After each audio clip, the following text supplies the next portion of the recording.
Welcome, everyone. We're going to get started here. Thank you for joining today. As a reminder, please mute your mics and turn off your camera. NOMA Connecticut's mission is to champion for diversity, equity, and inclusion within the AEC industry. In today's program, Omarys will be sharing her story on becoming an architect and overcoming challenges she has faced in her career, and how the culmination of her experiences have shaped her design philosophy.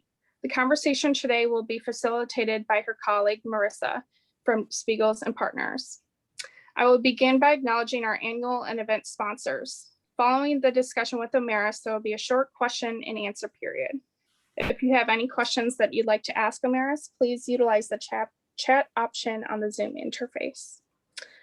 NOMAConnecticut.org is the greatest resource for finding out information on upcoming events and how you can get involved. Our next program is on April 29th with Pascal Sablon. Pascal is a driven and dynamic speaker and the 315th living African-American woman registered architect in the United States. This is a not to be missed event. The last thing I'd like to mention is our mentorship program. This program is a unique opportunity for professionals at any stage of their career to share advice and be encouraged. We are continually accepting applications. The application and additional information can be found on our website at nomaconnecticut.org/mentorship. Thank you to our annual sponsors. Our diamond sponsors are SLAM Collaborative, Shepley Bullfinch, and JCJ Architecture. Our platinum sponsors are QA&M, KBE Building Corporation, and Picard Chilton. Our gold sponsors are Illuminate, Mark Giandre Architects, and Bender Plumbing. And lastly, our broadcast sponsor for today's events is Patrick Quinn Architects. We'd also like to thank AIA Connecticut for their continued support in NOMA Connecticut. We thank our sponsors for their support in making these events possible and continue to further our mission through action. Without further ado, I will hand off the virtual mic to Marissa. Thanks, Alexis. Hi, everyone.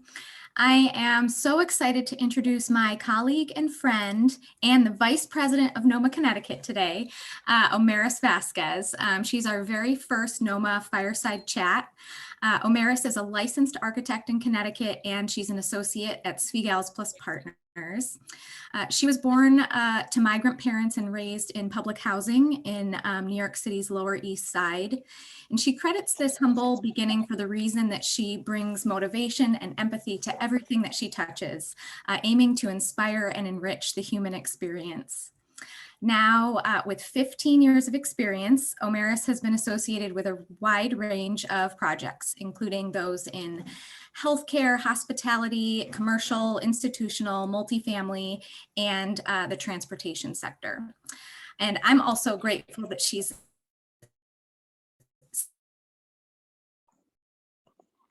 skilled in high technical aspects of design because she oversees compliance for a wide range of projects at Svigals. Her passion also extends beyond the built environment through her roles with both the She aims to advocate and engage in early education outreach so that the architectural profession can better reflect the communities that we serve. She is helping to set the stage for equity, inclusion, and diversity in the architectural profession, and she's also a kick-ass mom to 2 beautiful kids. Welcome, Omarys. Get your mic ready. Thank you so much, Marissa, for that introduction. I'm excited to be here. So let's sort of start from the beginning. Can you talk to us a little bit about what first sparked your interest in pursuing architecture as an educational path? Yeah, of course. So I've got a couple slides here prepared. So for me, it all started with Bob Vila and some foam core models. So growing up as first generation American, as you mentioned, we lived in public housing, but my parents were immigrants from the Dominican Republic. And there's always this kind of desire to go back. And the exchange rate is actually really different. I think it's like 50 pesos to the dollar. So construction is really cheap over there. That's one of the reasons they migrated here. It's because they can get a better living, better income, better education and background for us.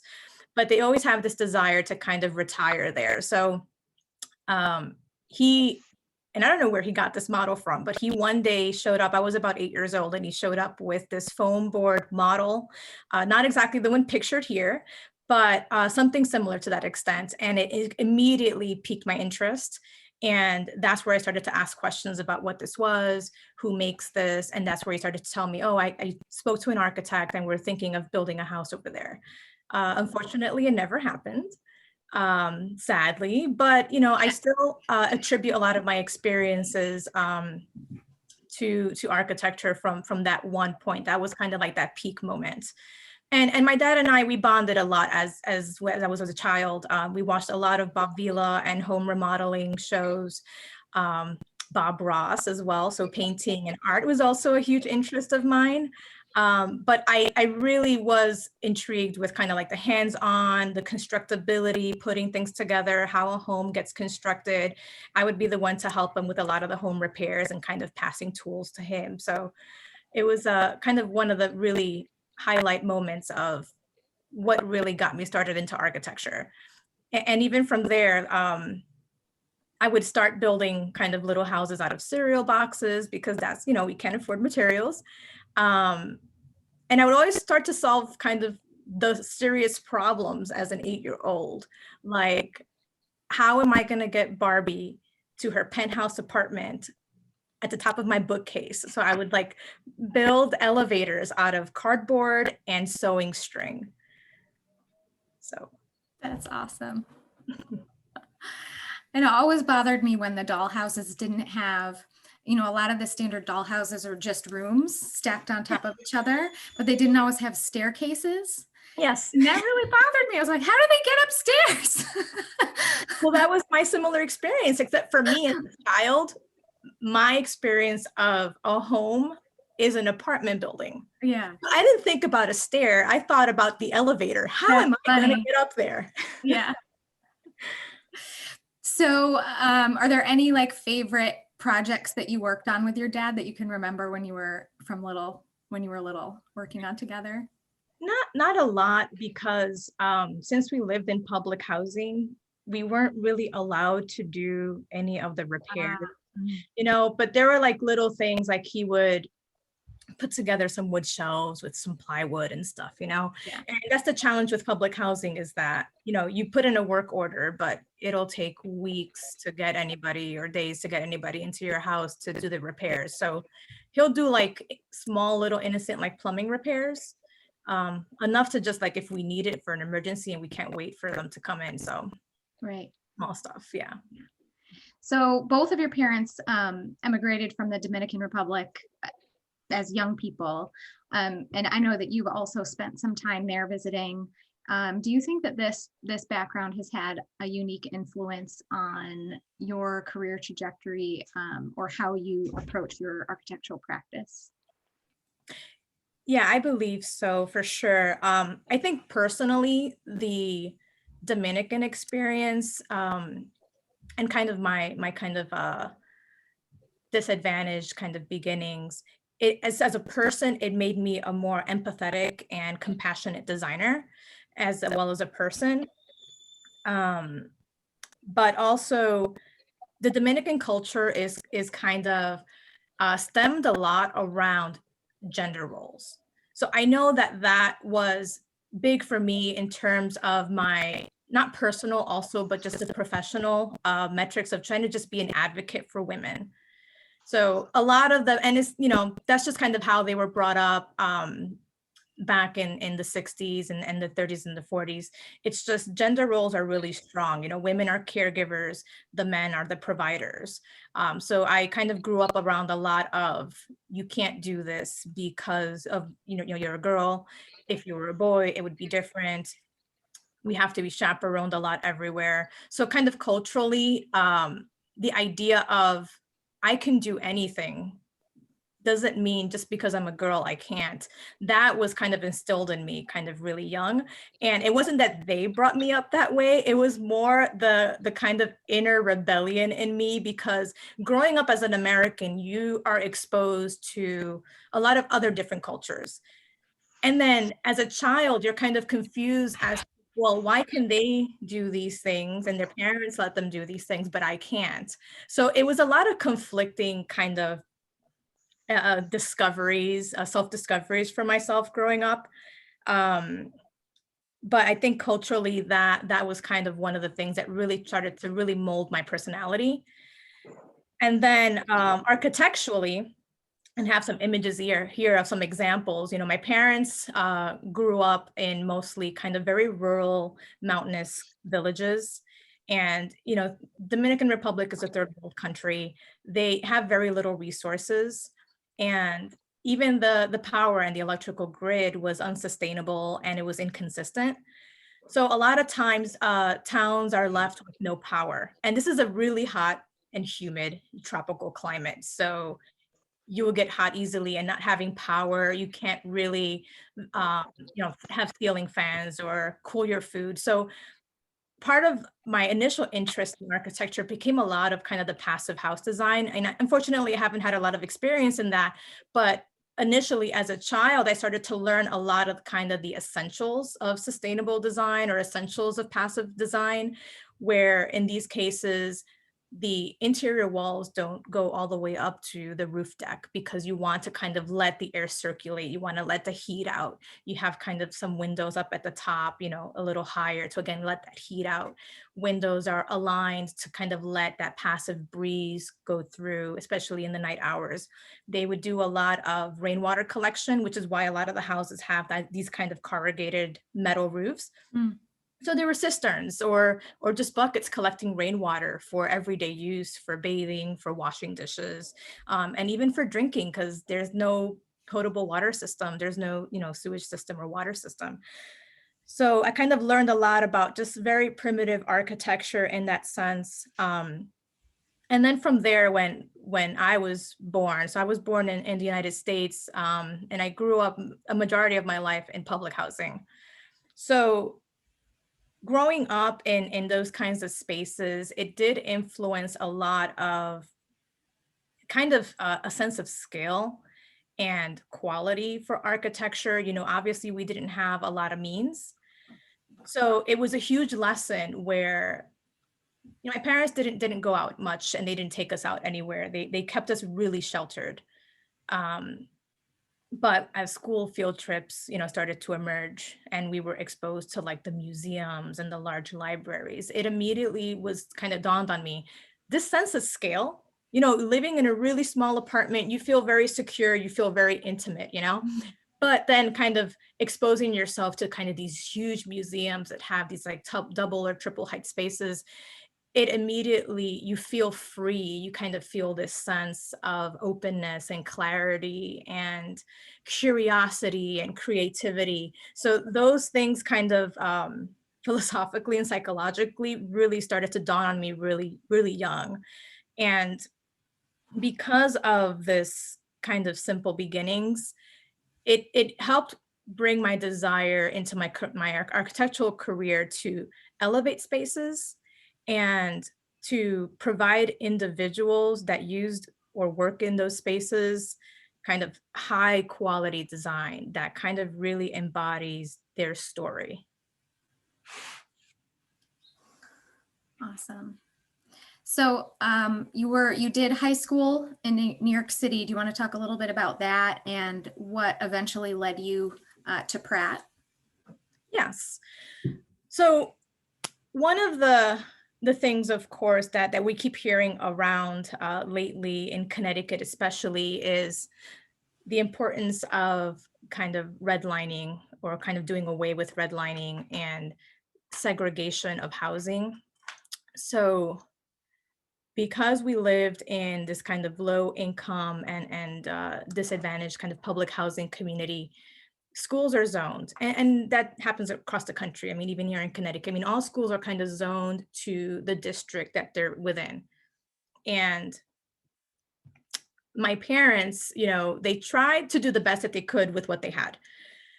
Again, very little means. They had no money. They had no education. They only got as far as junior high school. So for them, it was important that we got an education. Quite honestly, their goal was high school. So as a parent, you kind of just, you raise the bar at least once. She says, we want you to at least graduate high school because we want you to at least be able to find a job. But they knew that if we stayed in our neighborhood, we wouldn't go far, or we would be sucked into the environment that just is distilled from low income communities, unfortunately. So they applied us to a lottery system to get us into another high school that was outside of our district, that had a much better neighborhood, had a much better education system. It had kind of, low gang rates, a little bit more diversity. And took me 2 years to get in because it's lottery based and they filled up the slots. But that was kind of the beginnings of, I'm kind of a prime example of, you take the girl out of the ghetto. This is what happens, when you try to give people an opportunity to have equal or kind of better opportunities, better resources, better education. People are kind of afraid, and I say people in general, I'm being very, very general here, but there's some resistance sometimes with kind of integration, because they're afraid of increased crime, or they're afraid of kind of lowering the quality of their living. But it's really providing a better experience and a better outcome for people who are disadvantaged, that really didn't have any other way or any other means of getting out. So this was their way of kind of stepping us out. It was a business-based high school. So I studied business law, and I had completed all of my art credits at the time. But I knew at that point that I wanted to do architecture. So I kind of reached out and outsourced a lot of art competitions and magazines. And I was able to land a scholarship to the Art Institute, which is an art by mail program. And that helped fulfill some of my artistic desire to just kind of draw and create things. And then I spoke to my college counselor at the time when I was a junior in high school, that I wanted to become an architect. And he looked at me and he said, "Why are you in this school? This is a complete no art based at all." But he signed me up for the Art Institute, not the Art Institute, sorry, FIT, the Fashion Institute of Technology in New York, had a weekend interior design program that I took advantage of. And that was a great way to kind of get my feet wet and get introduced to kind of the overall general idea and career of architecture, to see if I even liked it. And I loved it. I was like there. I was almost the first person there every weekend. And I was just so super excited about it. So he was the one that helped me find kind of schools that I could apply to. My parents' one requirement was that I had to stay in the state of New York, because as a Dominican female, we are not allowed to move out of our home until we're married. It's kind of very, very old-fashioned tradition.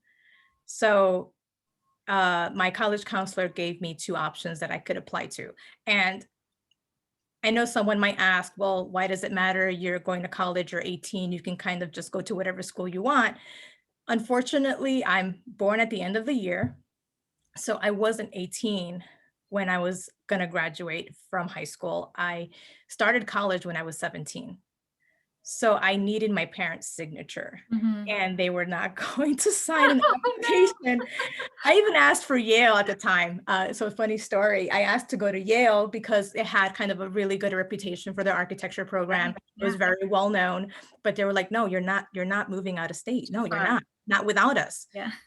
But as I started my freshman year in college in Pratt in New York, they wound up moving to Connecticut. So it was just like, I ended up going to school out of state anyway. So it's kind of like a funny irony there. Yeah. So as you pressed for your independence, the whole family sort of grew with that. Yeah. Yep. I think that that story about like your high school experience and what you were talking about, access to opportunity, and issues we're talking about right now with desegregation in Connecticut, I think that the link of those that story to these issues is so important, and a really good reminder, especially for architects, about how important the access to opportunity is. And that when we talk about, there are these sort of negative connotations with what we term affordable housing. And I think it's really important for architects to recognize and sort of dispel some of the myths about affordable housing, because a lot of the negative connotations we have are really a result of circumstances and place, the built place, and how those places were developed, and not the people who live there. And so I think that's so important for architects to remember. And so this kind of story just sort of reinforces that, that knowledge. All right, so then you got to Pratt, and how was your experience there? Did you run into any unexpected challenges in the application process, or once you got to school, how did it feel once you were there? Yeah, so when we went to not orientation, but we were kind of walking around the campus before applying, I immediately fell in love with the campus at Pratt. I loved the small scale. I loved, as a New Yorker, the walkability of it. Other campuses that are too large, just you felt kind of lost in a sea, and you kind of don't feel your identity. You're just kind of in the middle of nowhere. You have to take buses to commute to different campuses or different buildings. And that wasn't the experience I was looking for. I wanted something that was a little more communal, a little smaller, a little more intimate. So I loved the architecture. I loved the scale. It was in Brooklyn, so it's a little bit of a slower pace than New York City than Manhattan.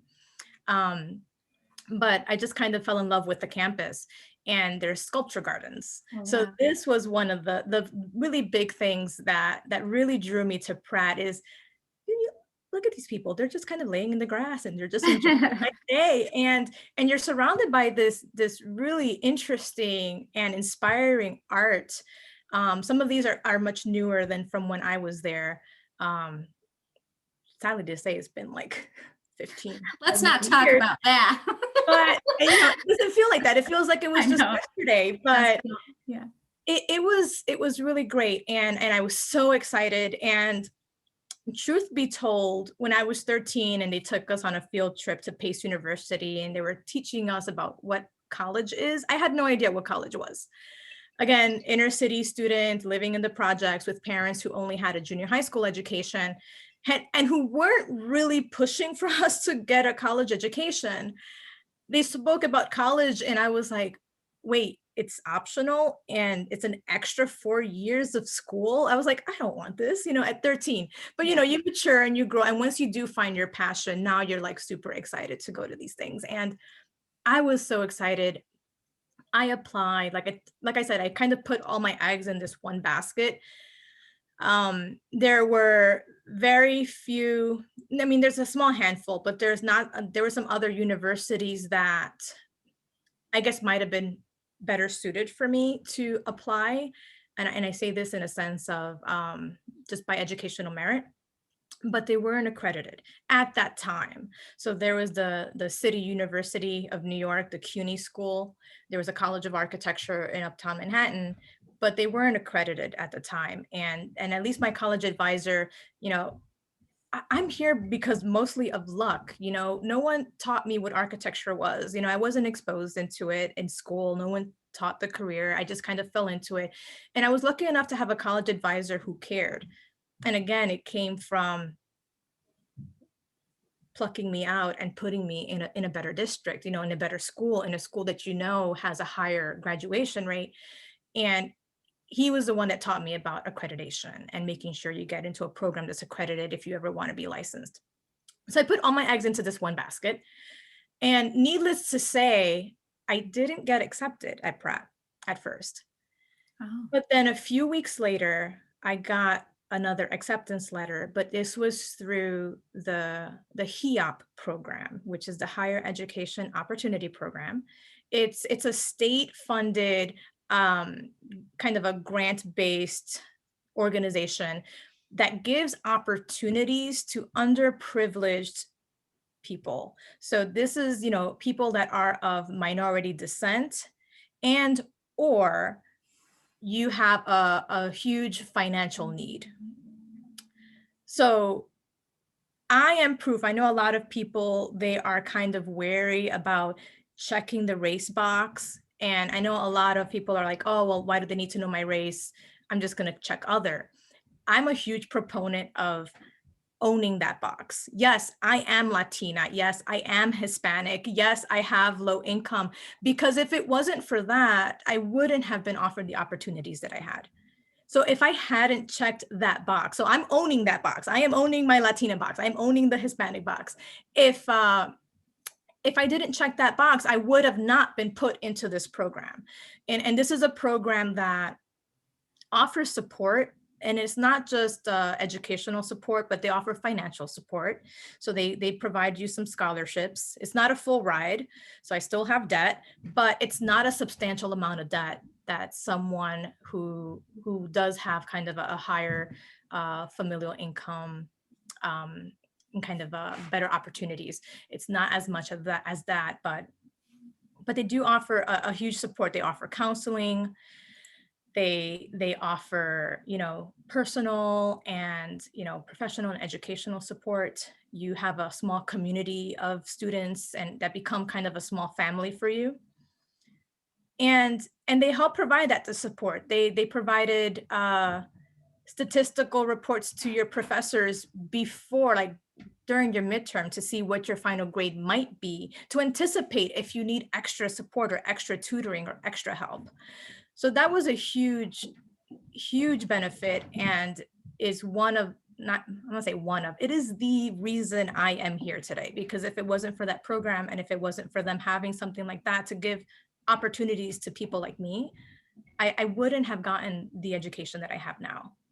That's amazing. I don't think a lot of people have heard about these types of programs, and they're obviously really important. Is that HEAP program, did that sort of follow you all the way through school, or was it really mostly about like getting you acclimated sort of at the beginning? It follows you through, so you're automatically a part of that program. It's not as if you have any other special suffix in your diploma, you know. It's Right. not like it's No. not a remedial program at No. all. It is just a program that helps provide additional support that people that may not have had in their primary education. So they do offer a mandatory pre-college summer program. So it was all summer. It started in July all the way through August, and it's to help get the students acclimated to the campus, acclimated to college life. We took classes like light color and design. We took an architecture course for those architecture students. It's not just for architecture, it's for any degree at Pratt. In our year, it was just me and another student that were in architecture under that program. And, you know, they provide us with a base. We took, I think, about 5 classes that summer, and it helps us get used to the workload and what the expectations are in college. And it's great because it gives you that kind of initial foot in. They require kind of a calculus background for Pratt for the architecture program. So they provide us some additional, like a math support or math classes. Again, it's in preparation to kind of get you to transition into the undergrad career. And Pratt has a study abroad program, right? Yes.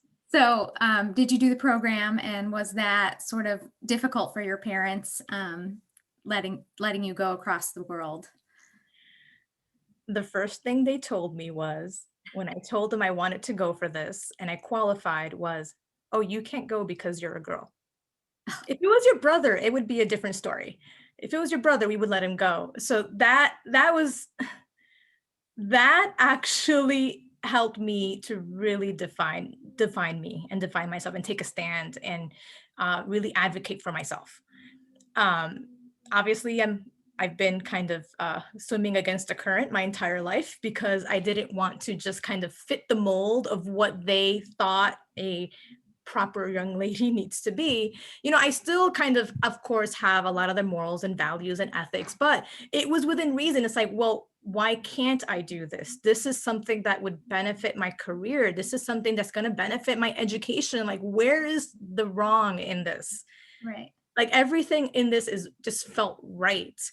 And I said, well, I'm really sorry. And this is where I kind of really started to find my voice. And I said, well, I'm really sorry that you feel that way, but I'm not asking for your permission. I'm asking for your support. And I'm not even asking for financial help, because obviously they don't have the means. So they didn't have the financial support. We have to kind of fund our own way there. We have to have, you know, an adequate amount of funds in our bank for us to go to the study abroad program and, you know, pay for our flights and all that stuff and sustain ourselves while we're there. I didn't have that support. I didn't have someone that can just give me the money to go. I had a $200 credit card, a student credit card, you know, because we don't have credit. So thankfully I had a summer internship program, and I said, I'm not even asking you guys for money. I'm going to pay my own way there. And I did. I worked that entire summer, and I saved up every dollar that I had and put it in the bank in order for me to qualify to go. And it was the best decision that I did. And this is where HEAP comes back. You know, I spoke to my counselor about this, and I said, oh my God, Carlos, what should I do? I really, really want to go to this. I know I've always had a desire to go to Italy. Just the architecture, the history, the art, you know, it was in my veins, you know. And I said, I really want to go, but I can't afford it. I don't have the money, and I don't want to get into more debt. And he said, what would you regret more? Not going, or going and having debt? And that was immediately what put it into perspective. So I did also apply for a loan that I had to have co-signed, you know, to help, again, have some additional funds in case I needed to eat or buy materials. So I did get myself into a little bit more debt, but it was really worth it. And he was right. I don't regret a day that I went. Very cool. So then you did graduate, and or before you graduated, you interned, right? For architect Rodney Leon at Omarys Architects. Yep. And I know that you worked initially on the African Burial Ground Memorial Monument that's down in New York City. Can you tell everybody a little bit more about that project, and what was your role, and what did you sort of learn from it, and maybe how it impacted the trajectory of your career after that? Of course, this is one of my highlight projects, because it was one of the very first projects that I worked on in my architectural career. So I did intern for Omarys Architects right after, I believe it was my third year. So I interned for 2 summers before graduating, and then they offered me a full-time job right after. And this is where I tell some of the university students, it's really about not just your skills and your ability as a designer, but it's really about who you know. And networking is key in this industry. You know, it's really about who you know. And I got this internship because of my roommate, Pascal Sablon, which you guys will hear about at the next NOMA Talk series. We dormed together for about 4 out of the 5 years at Pratt, maybe 4.5 years. I transferred mid-year, but she had gotten the internship with Omarys Architects first, and they needed help with this project. So this was a competition that New York City had put up, and out of hundreds of applicants, you know, Rodney Leon at Omarys was the one that was awarded the commission for this project. And they needed an intern to help build a model. So that was my task at this project. It was building a model for this monument and this memorial. And it just made a really huge impact in my career, because it really started to nurture in me the importance of kind of collaborating with a community and being able to really listen to their concerns, or listen to their story, listen to their history, and really see this project evolve in person at this firm was really eye-opening, and it was really inspiring. So this African burial ground is actually situated in like the last patch of green grass in Lower Manhattan's financial district in New York City. And it's all made of granite, honed and polished. And on one side of the chamber, you have this map that really encompasses roughly the entire extent of what they call the Negroes burial ground. And there were estimated like 20,000 slaves that were probably buried in this cemetery. Wow. And these were, of course, cemeteries that were outside the bounds of the city, because at the time, Negroes weren't allowed to be buried in the same cemetery. So there was even segregation in that sense. So over the years and centuries that passed on, towers and buildings kept going up. They would find remains. They wouldn't think twice about it. They wouldn't know what it was. They wouldn't investigate it. And they would just remove the remains until finally there was enough protesting going on about not doing their due diligence on the history of really investigating what these remains were. And that's where this last piece of land was dedicated a landmark. It's about 1993, but then they didn't have the competition until about, I think it was,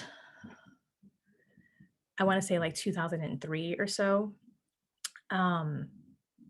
What's left is only 419 slaves in this burial ground out of over 20,000. Bodies are in there. Oh, wow. So it's sad, but it's also in the sense a success, because this is where kind of the people really started to stand up and really demand, representation and a place for them to reflect and a place for them to honor their history and their background and these slaves that essentially, built this country. So, this monument, this piece of land is at the corner of Duane and Reed Streets in New York City. It's kind of near Chambers Street, near the Brooklyn Bridge area. And it's really a gorgeous memorial. It's cast of this dark granite. You have etchings around this ramp, which is not only an accessibility ramp, but it also kind of gives you this feeling of descension. This monument is recessed into the ground to give you a sense of kind of being within the ground. Mm-hmm. And it's marked with all of these symbols across the entire ramp, which really highlights, it was a ton of research that Rodney did for this. And it really kind of just highlights all of these different symbols of various African and Caribbean cultures. And you have also kind of this, what he calls the ancestral chamber. And it was influenced by the remnant, kind of, it reflects the idea of arriving on a slave ship. And that's why you have kind of these waterfalls at both ends and kind of this enter, but this kind of recession and then this emergence on the other side, as if you're entering the new world.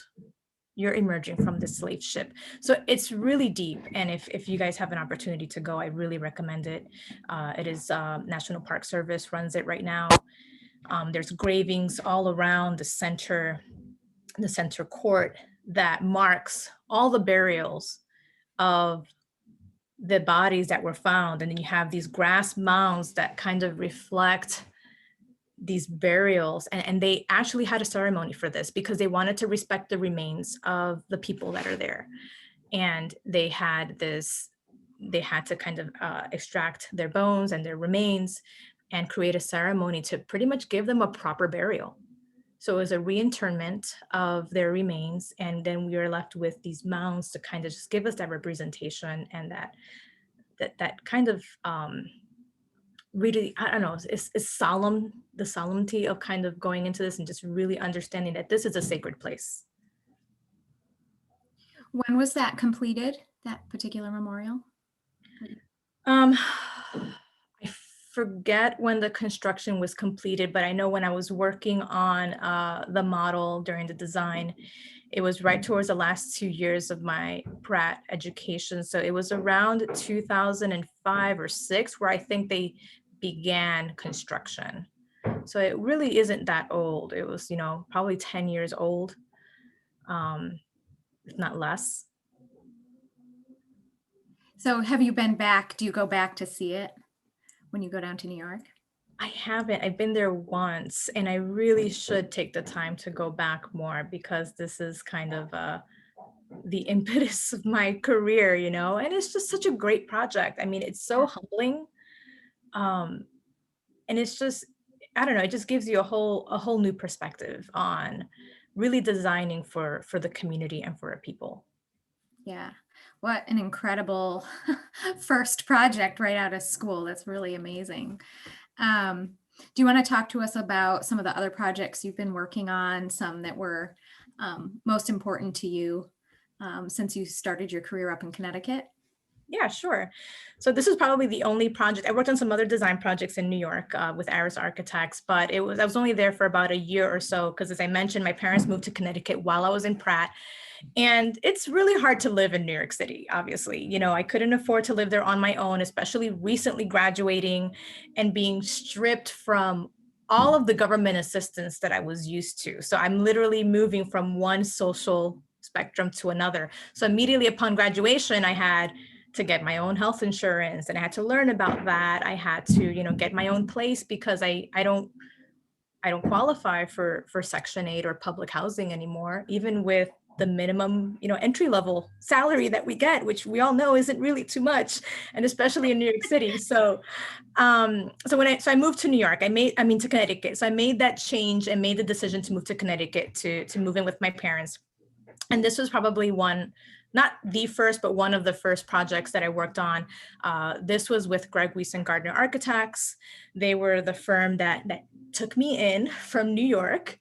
And this was a great experience. This was probably my first kind of ground up new construction that I had worked on. I mean, I had done some residential additions with their firm, and we've done a lot of kind of interior renovations, but this is one of the projects that was most notable for me because I really learned a lot from it. You know, a lot of the construction detailing, I was part of the construction kind of the production team and the detailing component of this. And I'm very hands-on. I don't wait for, obviously, I don't wait for someone to tell me what to do. So I take a lot of initiative. I learn, I research, I'm also, I don't know if you call it have a chip on my shoulder, but because of that background, that cultural background of women don't know as much as men. Oh, women in plumbing, really? Like, I kind of got a lot of that growing up. And because of that, that really did give me a lot of drive. It really did push me because I wanted to know as much as the next person. So this one really opened up my career in absorbing information, learning about constructability, learning about masonry construction, learning about structures and MEP systems. So this is really huge. And this was, it's about 5,500 square feet. It's a brand new train station in West Haven. And it's the first LEED silver equivalent station in New York. And then from there, I'm just gonna kind of curse through. I was there at GWG for about 8 years and worked on a lot of really good projects. And then I made the decision to move to Svigals. I was kind of really drawn to their really kind of collaborative design environment, the integration of art, and really providing kind of a team that we can all kind of have a voice and really take part in the actual design of the projects. And this was one of my recently completed most notable projects that I was on a team, and I was lucky enough to be on a team to work on. And this was for the Yale Administration Services. It's in New Haven, Connecticut. And this was a really great project to work on because we really heard the client's needs and their desires. And we were able to kind of create a really great and innovative kind of unique open office area space. We were able to really kind of, in this wood screen, take the essence of who they are and kind of extract their logo and their design and trying to create pieces of art and screens that really reflect who they are as an organization. This was another office renovation. This was about 31,000 square feet, and it used to be an old gymnasium at the Lee High School. this is for the strategic business offices for the Yale New Haven Health. And they manage the digital patient records, but this was a really fun space. And this is kind of the essence of what I try to instill in a lot of the projects that I work in, is not just listening to the user's needs, but also trying to anticipate and elevate the space as much as possible. Because this was in a gymnasium, they had no windows. So they had these kind of really bright skylights that brought a lot of natural light in. But originally, the goal was to provide some type of greenery and some type of plant life to try to bring the outside in. Unfortunately, we all know the curse of value engineering and budget expenses. So we had to come up with an innovative way to still kind of bring that kind of natural feel, try to kind of emulate a sense of greenery and outside, bringing the outside in. So instead we layered the walls around the gymnasium with these acoustic panels. The moss that we had proposed wasn't just for greenery, it was low maintenance, it doesn't require watering, but it was also helping down sound deadening. Yeah, because it used to be a gym. Exactly. So you imagine this was a call center. So you can imagine the reverberation that was going to happen in this space.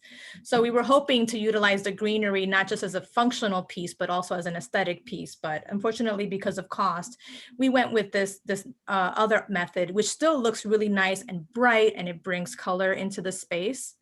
So this was really, really fun project to work on. And lastly, I think this is the last project that I just want to highlight that really had an impact on me as well personally. This is the Ronald McDonald House project in New Haven. It's right across the street from the Yale Children's Hospital. And this was a new construction. It was a new building for Ronald McDonald, who had a 12-room house, I don't know, about 20 or 30 blocks away, maybe more. But they wanted to be really across the street from the hospital because they were providing shuttles for the people who use the building. And for those who may not know, so the Ronald McDonald House is supported by the Ronald McDonald House Charities that is provided at all the McDonald's nationwide and worldwide. So those donations that you put in there, the Happy Meals that you buy, they go towards funding these houses, but also funding the stay for the people who use it. And these are for families and for parents who have sick children that otherwise can't afford to really stay anywhere else, and they want to be close to their children. The rooms are spacious, they connect to one another because as traditionally as a Latina, you have a huge family. So you're able to connect two rooms together because there's nothing like family support in a time of need, especially when you have a sick child. So this was a really humbling project. It was a great experience. We tried to integrate really warm tones and warm materials and bright colors to really reflect a little bit more about the people that they serve. A lot of the families come from Caribbean countries. So there's a lot of Hispanic parents and families there, but it really does serve nationwide and worldwide. It's not just Caribbeans, but we wanted to instill a little bit of that kind of natural, homey feel in this project. And personally, for me, this really came full circle right around when the design was complete and the project was starting construction and they were breaking ground. During construction, my son, who happens to be one of the models in these pictures. Along with mine. Yes, along with yours and yours truly. He ended up having surgery. So we found a cyst in him when I was pregnant, and at 4 months old, we had to operate on him. Thankfully, even across the street from this project that was in construction. So I was looking out the window and watching the ground, the construction happening from 7 floors high. But it really, really kind of really honed in on me the importance of this project, because as a parent with a sick child having surgery at only 4 months old, that's where it really hit home, because we had an influx of family that came from out of state, and I had easily a room of like 15 or 20 people in there. And there's nothing like having the support of family to really uplift you in such a hard and difficult time. And that's where, you really know a client, but until you are in their shoes, that's when it really just like the empathy and the compassion just really pulls through, because I immediately was tied to this, and I go, this is why this project is so important. So home away from home for families that need it, and families that live far away that want to be there for you. So you went from the designer to a user of this project, which is such an interesting experience as an architect. Was there anything about the project that you were like, wow, I'm so glad we made this particular decision? Or was there anything that you would have done differently after having had experience to the building? Yeah, so I actually personally didn't stay at the house, not for lack of trying, but the house was filled already. This project, the minute the project was done, you can sense there was a need because it immediately filled up, and they knew that. And obviously I wanted to just also leave that opportunity for other families that really do need it. They do ask for a donation to stay for those families who can. But I really enjoyed, just kind of seeing it from the outside and just having to access the hospital, the children's hospital from that side. We immediately see the importance of the decisions that we made. We positioned the house, it's kind of a U shape, so it kind of really hugs you and embraces you as you enter the courtyard. But that courtyard is also perfectly positioned directly across that children's hospital entrance. So there is not just that visual connection, but it really is that physical connection that every time I would leave the hospital and you see the house across the street, and I go, this was the best decision that we made, really positioning this building perfectly, and then having the glazing so you really have that visual connection between the two buildings. It's just overall, I think everything really worked well. It came together very nicely. The interior designers had really excellent choices in the materials and the fabrics and the colors of paints. So it was a really vibrant building that is meant to uplift the families, during their most difficult time. Yeah, I love the palette in there. It's bright and lively, but also it's not too much. It's still calming and relaxing. Yeah. Very cool. So do you have any upcoming projects that you're excited about? Either at work or through NOMA or AIA? So for NOMA, I'm just really excited to see where the organization goes from here. I mean, we're just starting out. We just got chartered, so I'm really excited about the programming. But I'm even more excited once this kind of COVID lift kind of goes away and that we're all kind of healthy and safe and we can commune together again, especially for a project like Ronald McDonald and the importance of family and getting together. It's hard when you have to be in a hospital by yourself and you can't have your family with you. But for NOMA, I'm just kind of hoping that we can do a lot of that more communal gathering that we all need, that human connection that we're missing. And it's not just in networking, but even for our projects, that human connection with our clients, it's really lacking right now. So I'm just looking forward to just kind of get back to normal. I find design and connect with people better. Yeah, I certainly don't mind having the option to work from home, but that I'm definitely missing that connection with our clients and that community engagement in person. I mean, we've tried our best and we do an okay job sort of doing a virtual version of our engagement process, but it's just not quite the same. Yeah. We're definitely looking forward to that. Yeah, for sure. So I think, Omarys, unless you had any other slides, nope. We'll turn it over to Q&A. So if anybody has questions for Omarys, feel free to type them in the chat, or I think our group is manageable enough here that people can unmute and ask questions. So we'll give everybody a moment here. So looking at this picture reminds me of when we did the photo shoot for this project, and Omarys and I, with our young families, were volunteered to be the models for for this project. But I was telling someone recently how Omarys and I had our kids within the same week. We gave birth within the same week of each other. And someone was like, oh my gosh, were you both at the same firm at that time? I said, yeah. And actually there was another woman who was pregnant at the same time too. So, and this is an office of 30 people with like 3 pregnant ladies. People would walk in and say, oh my gosh, what is in the water here?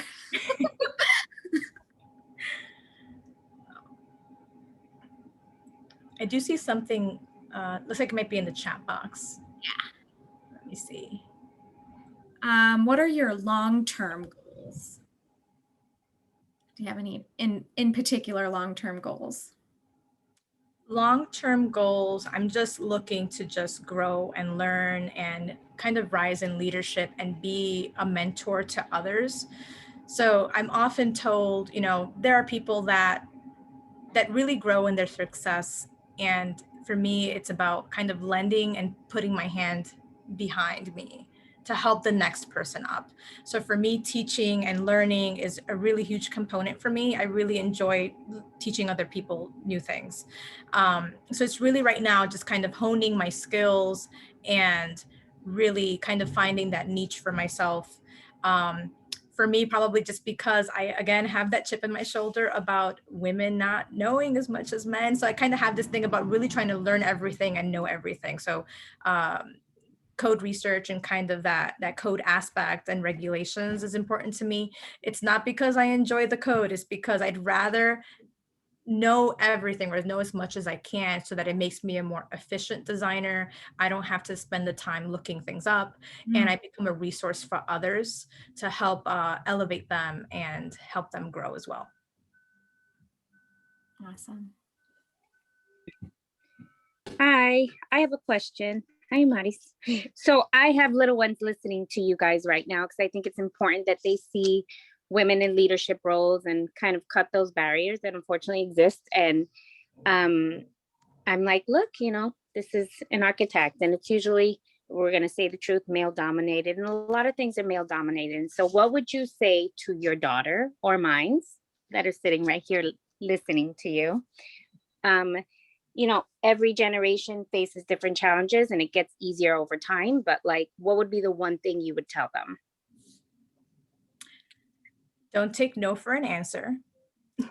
And if you do, you're talking to the wrong person. I think it's essentially, it's just really believing in yourself and really having that drive. If there's something that you guys are passionate about and something that really speaks to you and that is just uplifting for you, don't stop learning, don't stop growing, and don't let anybody stop you. Thank you. Thank you. Omarys, I loved what you said earlier about owning the box. Yes. You know, it's not just, it's a checkbox, but you can own that box and prove to everybody that how valuable you are and what an asset you are.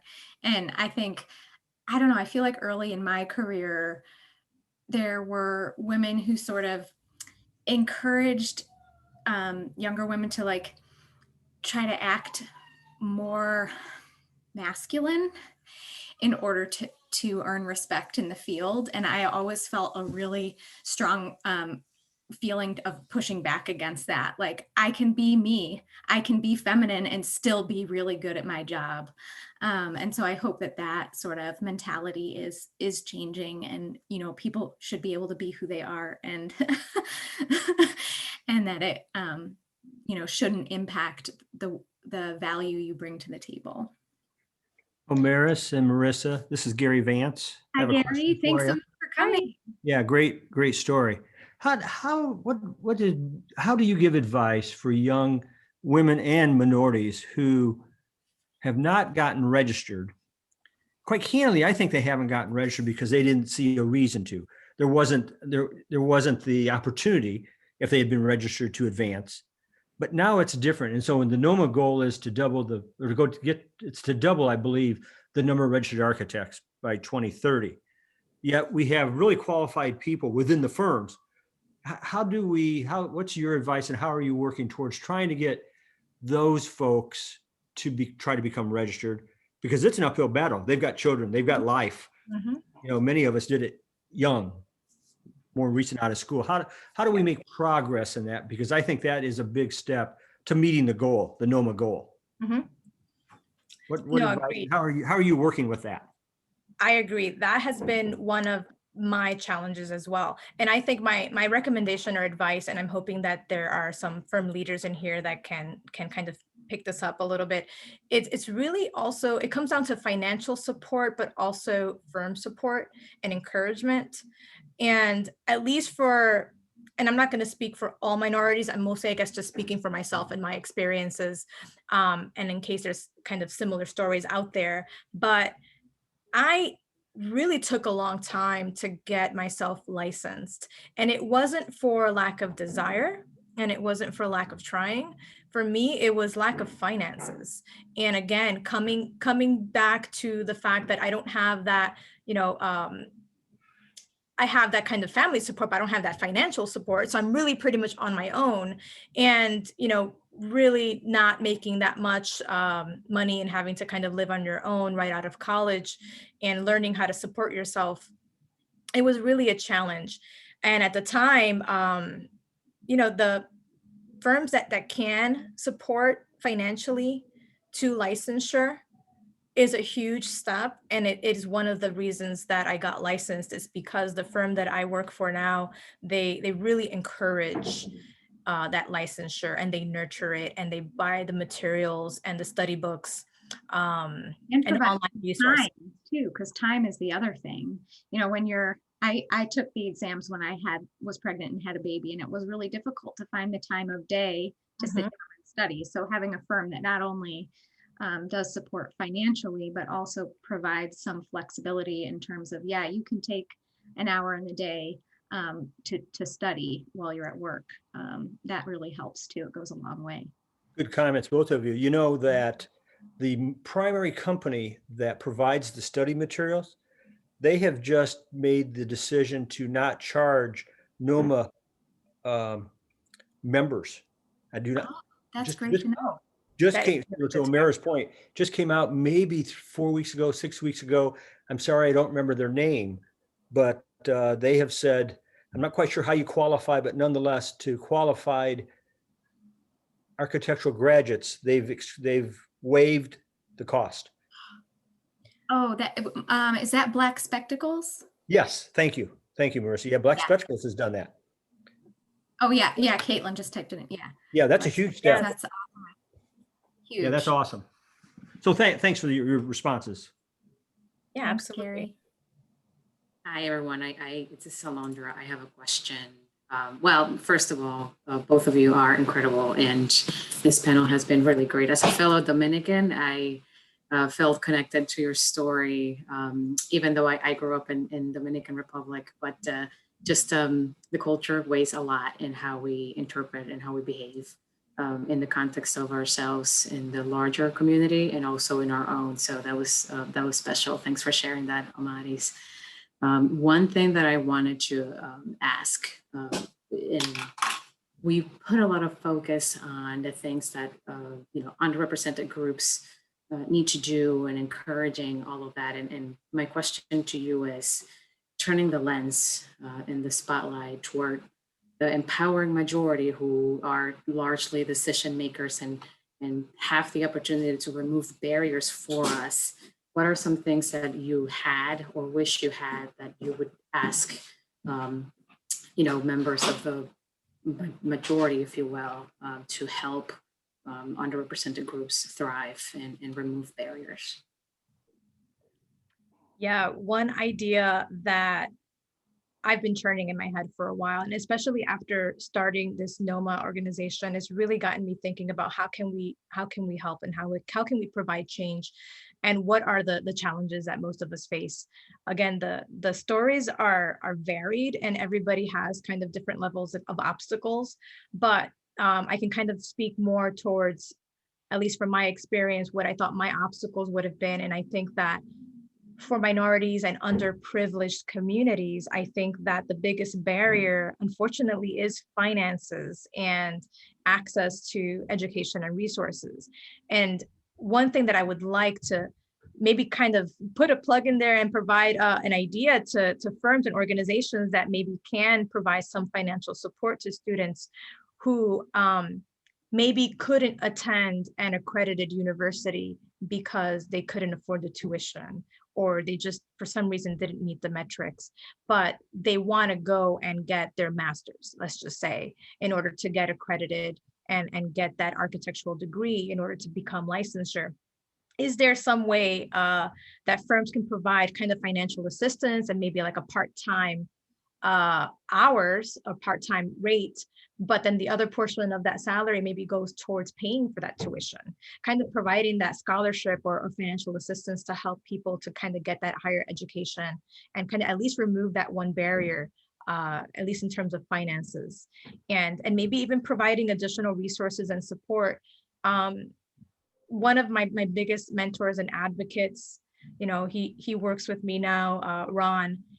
He taught me more than just architecture. You know, he didn't mentor me not just in architecture, but teaching just social kind of skills, how to manage credit card debt, because again, these are resources and information that I didn't have and I didn't know. So helping them kind of circumvent working or living in a different society, or kind of alleviating that imposter syndrome a little bit and helping you acclimate yourself into this industry, I think is super helpful. Maybe like a mentorship program and that kind of support, personal, sociological, and economical.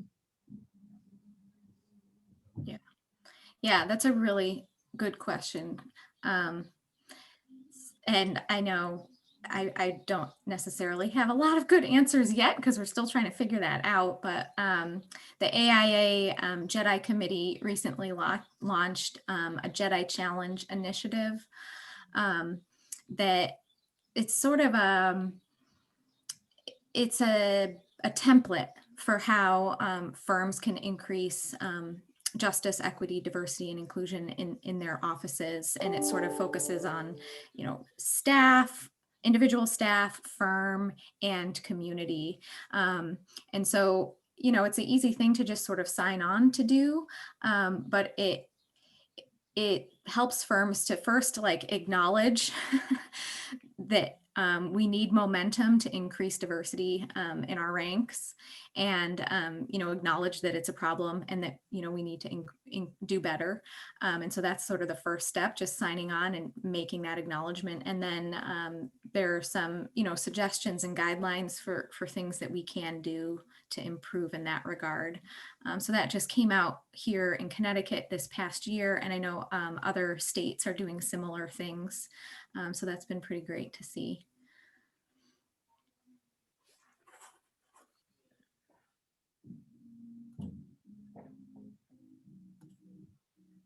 Paolo? Hi guys. Hey. Really neat stuff. Really great to hear, Omarys. I'm in awe of what you have, you know, the walk that you've walked and the achievements you've made. I wanted to hear from you, if you don't mind, what's been the benefit of being part of NOMA CT? You know, you were one of the original founders. You've been there since the beginning. And I know that, you know, we've had a lot of, you know, kind of spontaneous discussions about things, both with our careers, our families, but, you know, can you talk a little bit about what that has meant to you? How has it helped? And is that something that we should be doing more of as a group? Is that one of the reasons why we come together? Yeah, absolutely. Since moving to Connecticut, I felt this sense of loneliness because there's really not a lot of minority representation in Connecticut. I mean, there are some, I'm not saying I was the only one, but it did put things in perspective that there's a need for, again, that connection. And it's not just a human connection, but now we're talking about commonalities. And that's, I think, where the benefit of NOMA is that we get together collectively as a group of minorities and individuals, and there's immediately kind of this sense of connection and this sense of family, because there's kind of relatability between, you know, meeting someone that at least is a similar culture, you know, that looks like you, and kind of start sharing stories and common ground. And I think that for me has been there's kind of two really big benefits to me joining and starting this organization in Connecticut. One is the networking and the getting to know people, really expanding your network more, and really making these connections and these relationships with people that have either similar experiences or even different ones. And you really start to open your perspective and your idea of like, oh, wow, they're really more obstacles, obviously, than I faced. But the second important thing is the sense of empowerment. You know, as a minority and as a Dominican, you know, we're kind of really often taught to really not speak up much. We're taught to kind of blend in or to follow the norm. In my sense, it's always been a lot of do what you're told or do as you're told or respect your elders or respect authority and never really challenge it. And I'm not saying this to be like a rebel in any sense, but there's a sense of empowerment that really uplifts you because you feel like you have that support and you're bolstered by individuals that really share their experiences and share your stories, and you learn to really find your own voice and really speak up and advocate not just for yourself but for others. And I'm really looking forward to also just expanding the education. Again, I was lucky enough to kind of fall into architecture just because of what my dad brought home and watching home improvement videos. But if it wasn't for that, I wouldn't have known what architecture was, because as an inner school student, they didn't teach us those types of careers. They kind of teach you the very kind of typical generic, you know, policeman, your nurse, you know, teacher. But as part of NOMA, really integrating and immersing ourselves into all of those communities that don't have those resources and providing the exposure and just teaching students that there are other career options out there as well with people that look like them.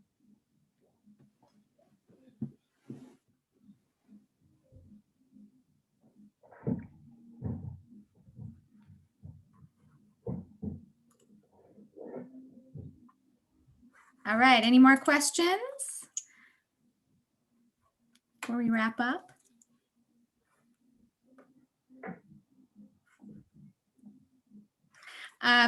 So I think we can wrap it up unless there's anything else. But thank you to everyone who came today.